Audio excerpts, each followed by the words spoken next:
everyone, it's the Roger Rabbit Enthusiast here, and I am making this video super quick because this just happened a couple of days ago and I just wanted to get my own 2 cents in there.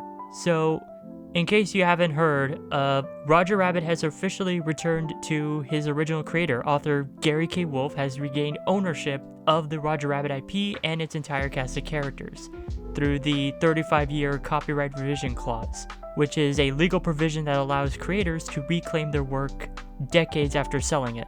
So for this video, I plan to talk about how he specifically got those rights back, what rights he has and what rights Disney and Emblem still have, what this means for Roger Rabbit going forward, and my own personal thoughts on the matter. Unfortunately, I am putting this out super quick, so I don't have time to do the nicest editing. So all I did was take the Gary K. Wolf interview from I'm Not Bad and blurring it out and using it as background footage, so yeah, sorry about that. Oh yeah, by the way, if you haven't checked out I'm Not Bad TV, he has his own website, go check it out. So yeah, how was he able to actually get his rights back?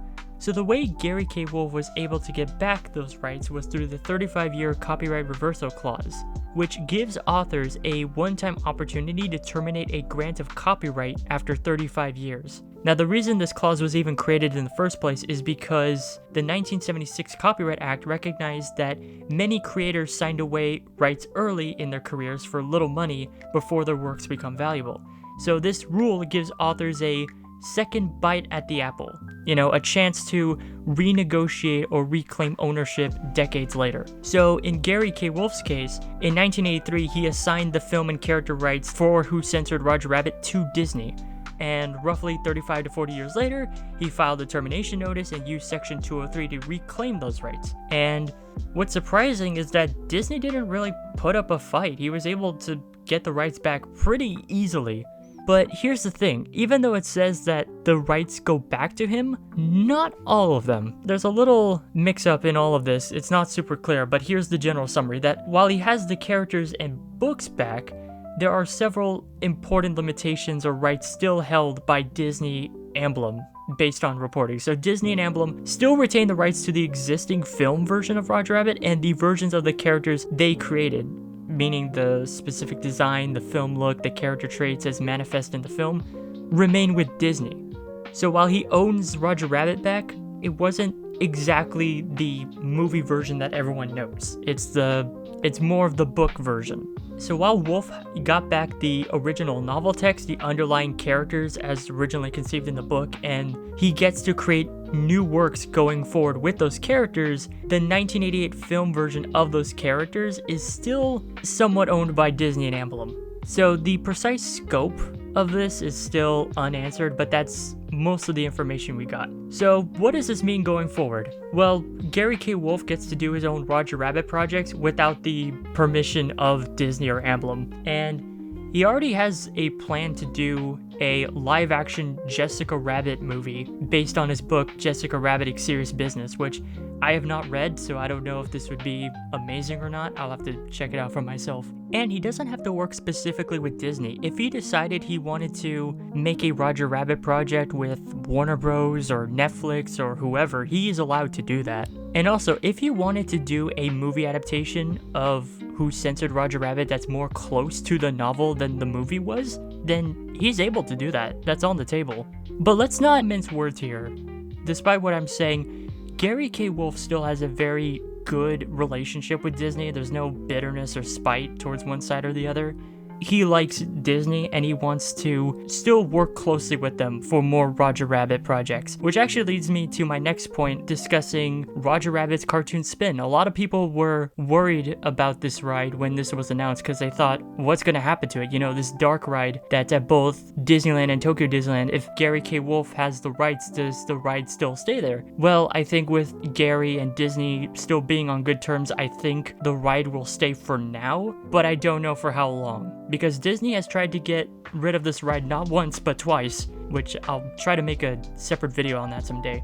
So now I'm gonna give my personal thoughts on this, and I don't know if Gary K. Wolf is listening.